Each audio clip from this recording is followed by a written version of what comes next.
The story begins with the Justice League in a court hearing with the High Court of Rimbor after alleged acts of aggression on their planet. Icon claims they have presented all the evidence that would fully exonerate them of all charges. The Tribune gives out its verdict and finds the defendants guilty on all accounts. After they're taken away, Miss Martian and the others find Hawkman and Icon, and claim they have discovered new evidence where they obtained a holographic record of a confession from the Light and the Reach admitting to framing the Justice League. She's confident it would quickly clear them of all charges, but Icon claims it was too late as the presiding Tribune has already presented their verdict. Although the High Court has already announced its verdict, Icon still reached out to the Tribune and presented their new evidence in the hopes of reverting their decision. Despite the compelling evidence, they claim they have already reached a decision and cannot be overhauled. Icon wondered why when they already had solid proof that the Justice League was framed by the one truly responsible for the attack.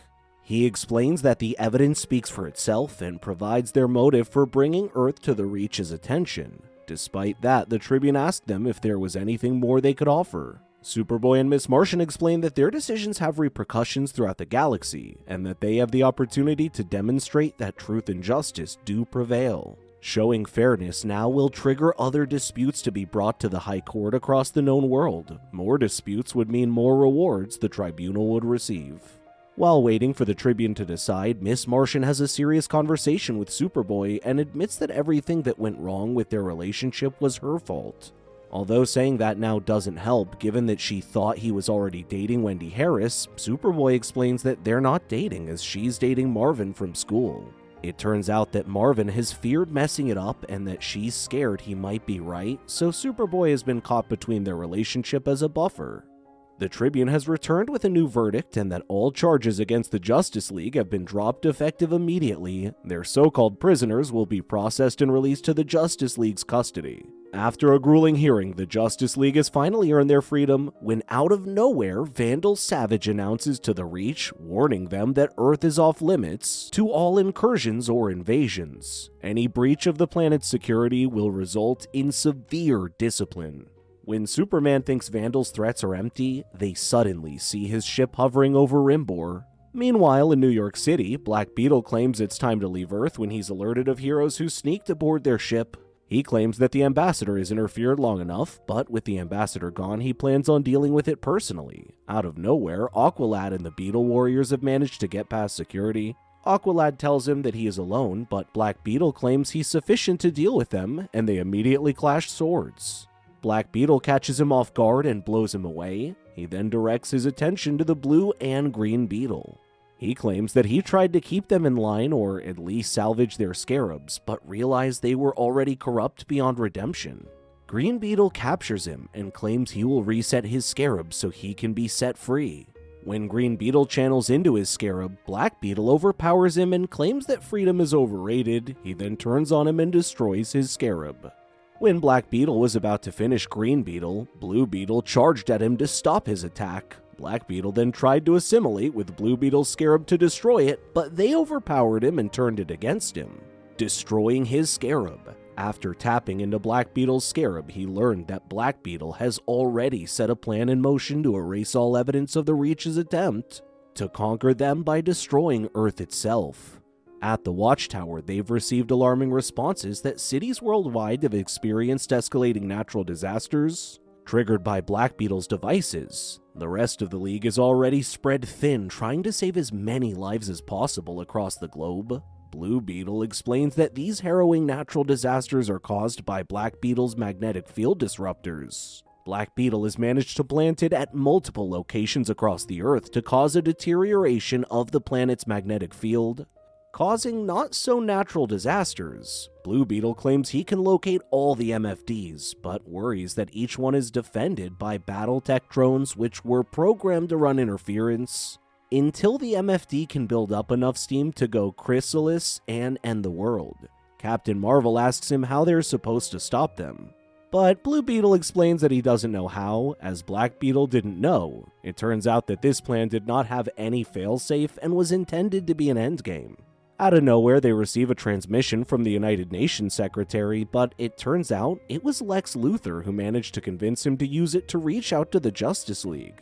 Lex claims he has a solution to the problem they currently have. They claim that the problem they face now was caused by him and the Light when they collaborate to bring the Reach to Earth. Lex doesn't deny it, but claims that the Light has always intended to betray the Reach. He then explains that LexCorp has developed an anti-Reach software with a virus to disable their magnetic field disruptors.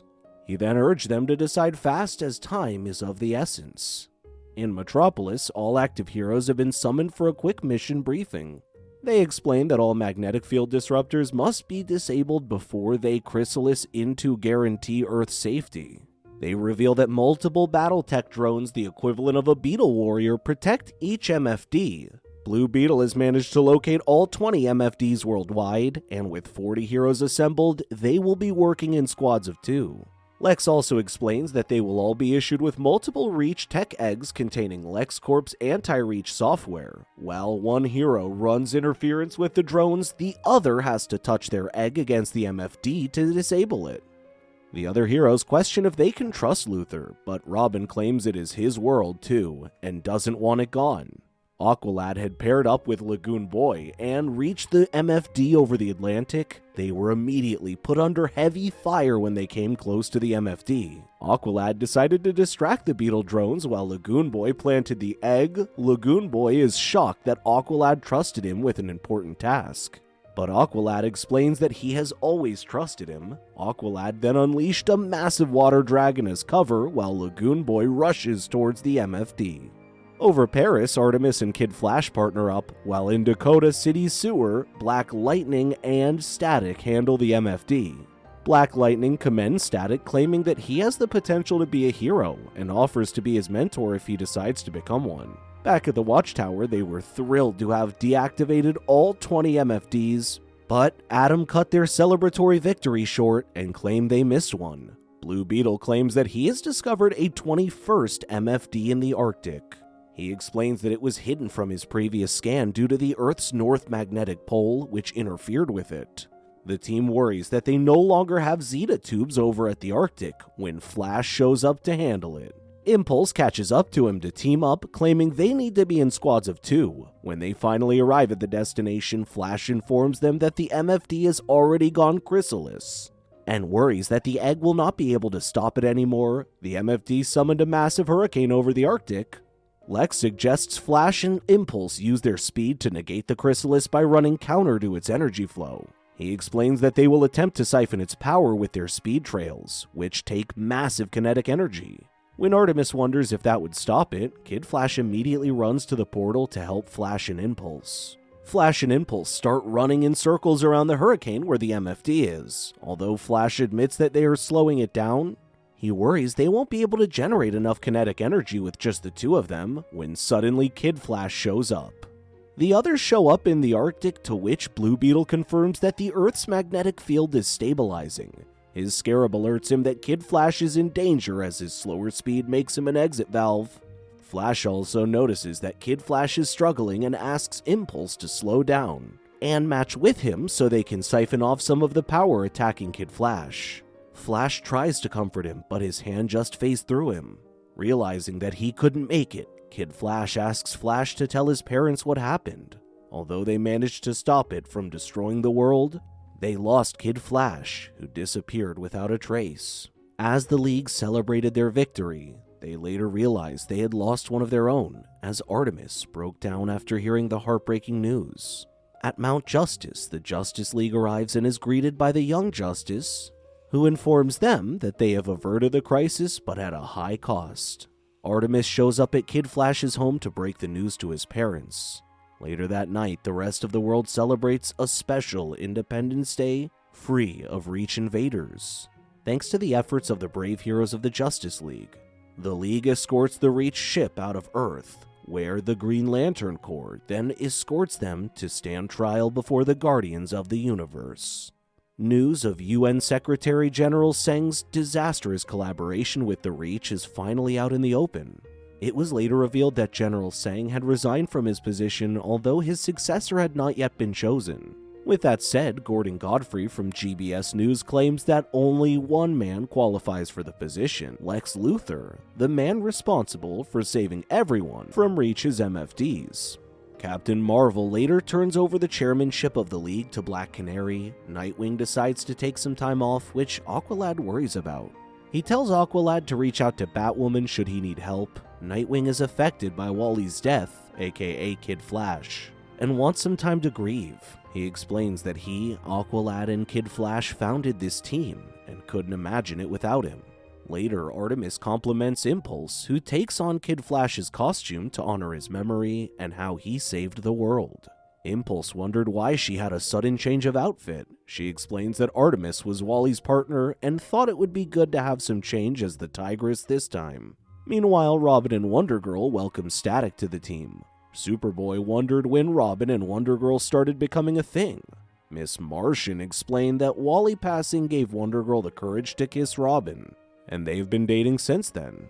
Having stopped the Reach invasion and broken the light in half, the team will operate out of the Watchtower side by side with the Justice League.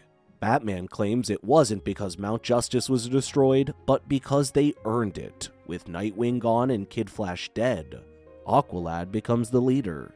He claims that despite successes, much remains to be done. Superboy, Miss Martian, and Beast Boy will be Alpha Team and sent to Mars to support Green Beetle, who has called for help, while Tigress, Kid Flash, Bumblebee, and Guardian will be in Beta Team to investigate Lex, who has brought in the Reach's soft drink under a new name.